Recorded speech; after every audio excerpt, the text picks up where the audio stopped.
खुलुमबाय स्टुडिअ आं दाइरं राजीव बसुमतारी बे समाव एनएलएफबी हानजाखौ लानानै मोनसे बिग ब्रेकिं आपडेट नंगौ बे समाव एनएलएफबी हानजाया बर' हारिनि गेजेराव दिनैनिफ्राय थानाय नंला बे समाव नोंथांमोना दिनैनि बे जों आं बुंनाय खौरांखौ नोंथांमोना गोमोदों जानो हागौ नाथाय सैथोआ बेनो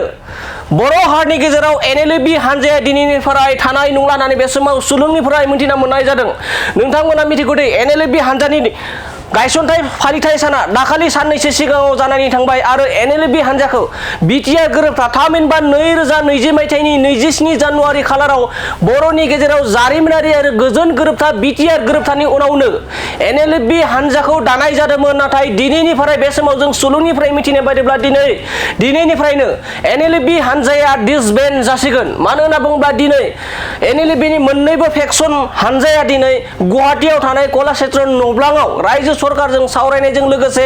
रांनि चेकबो राननाय जागोन होनना बुंदों आरो बेनि उनावनो दिनैनिफ्राय एनएलएफबी हानजा होननाय मुङा बर' हारिनि गेजेरनिफ्राय थानाय नंला होननानै बे समाव मिथिना मोननाय जादों आरो फोरमायनाय बायदिब्ला बा सुलुंनिफ्राय मोनथिनाय बायदिब्ला एनएलएफबी हानजाया केम्पआव थानो मोननाय नंला आरो गावबा गाव न'आव गिदिंना थांफिननांसिगौ होननानै बे समाव सुलुंनिफ्राय मिथिना मोननाय जादों बे समाव बिग ब्रेकिं आपडेट एनएलएफबी हानजाया बर' हारिनि गेजेराव थानाय नंला एनएलएफबी हानजाया गावबा गाव न'आव थांनानै गिदिंना थांफिननाय जासिगोन आरो एनएलएफबी हानजाखौ डिसबेन्ड खालामनाय जासिगोन दिनैनिफ्राय होननानै बे समाव सुलुंनिफ्राय मिथिना मोननाय जादों नोंथांमोना मिथिगौ जे थांनाय 2020 मायथाइनि 27 जानुवारि खालाराव बिटिआर गोरोबथा जादोंमोन आरो बेनि उनावनो माखासे बिटिआर गोरोबथाखौ गोजोन मोनैनि एबा माखासे थासारिखौ मोजां मोनैनि थाखाय माखासे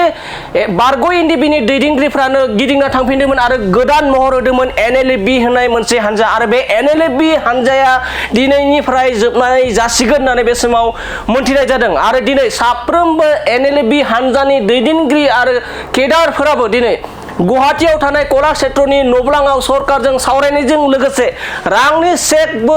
राननाय जागोन होनना बुंदों नाथाय बे समाव दासिमबो बिनि फुल आपडेटखौ मोननाय जायाखै नाथाय जों नाजागोन फैबाय थानाय समाव माबायदि एनएलएफबी हानजानि बारग' एनएलएफबी हानजाफ्रा मा फोरमायो जों फैबाय थानाय समाव नोंथांमोननो आबुं फोरमायगोन नाथाय बेनि सिगाङाव फोरमायनो नागिरदों फिन आरोबाव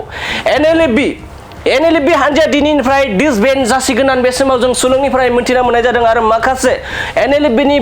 माखासे ससियेल मिडियाफोराव बाहायनायखौबो नुना मोननाय जादों दिनै गुवाहाटीनि कलाक्षेत्र नब्लाङाव एनएलएफबीनि साफ्रोमबो हानजानि दैदेनगिरि आरो केडारफोरखौ लिंहरनाय जादों आरो बे लिंहरनायाव साफ्रोमबो केडार आरो दैदेनगिरिफोरनो रांनि चेक होगोन नाथाय बेसेबां रांनि चेक होगोन दासिमबो कनफार्म जायाखै नाथाय थेवब्लाबो जों माखासे सुलुंनिफ्राय थारै बाथ्राखौ मिथिना मोननाय जादों जे एनएलएफबी हानजाया दिनैनिफ्राय बर' हारिनि गेजेराव डिसबेन्ड जासिगोन आरो बेबायदि जोंनि बर' हारिनि गेजेराव नेशनेल लिबारेशन फ्रन्ट अफ बर'लेण्डनि मुङै मोनसे आफाद दंमोन बे आफादा जे दिनैनिफ्राय जोबस्रांगोन बेखौ जों रोखा मिथिना मोननाय जादों बे समाव फिन फोरमायबावो नोंथांमोननि सिगाङाव एनएलएफबी हानजा बर' हारिनि फैबाय थानाय समाव बर'नि बिग्रायारि एबा फैबाय थानाय समाव बर'नि मोनसे आलादा रायजो सोरजिनि थाखाय बिथांमोना मोनसे आफाद दादोंमोन नाथाय गोबां सावरायनायनि गेजेरजों दिनैनि समाव हाथियारजों नङा आथिखालनि समाव एबा दिनैनि समाव हाथियारजों दैदेननानै रायजोआव एबा जोंनि हादोरावहा बारा दिन थिखिनो हाया बेखौ लानानै गोबां सरसा जाखाबाय थादोंमोन आरो थिग बेबायदिनो दिनै एनएलएफबी हानजाखौबो डिसबेन्ड खालामनाय जासिगोन आरो एनएलएफबी हानजानि साफ्रोमबो दैदेनगिरि केडारफोरा